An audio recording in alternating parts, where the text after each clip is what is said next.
Hi, it's Hannah with WTI. My husband, his hands get so cold in the winter, but they are nice and warm and toasty now thanks to these heated gloves, keeping me nice and warm.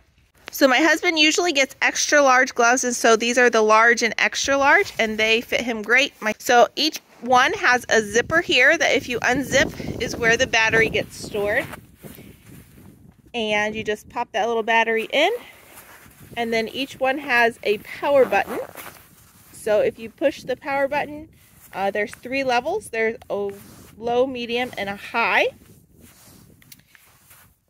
An important thing to note about these gloves is when they are not being used, make sure you don't leave them plugged into the gloves because that will drain the battery. There's this nice piece here, right here, to kind of clear off your snow goggles. They also have an adjustable area so you can make them tighter around your hand.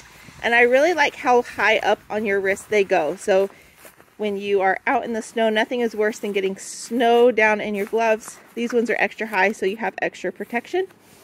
And there's a nice little clip here to keep them all together. And the set comes with a whole case so you can keep the charger. There's an extra cord and the batteries in there when they are not being used. So if you need your hands to stay extra warm this winter, these are super great, have kept his hands nice and warm, and my son's, and that's our point of view.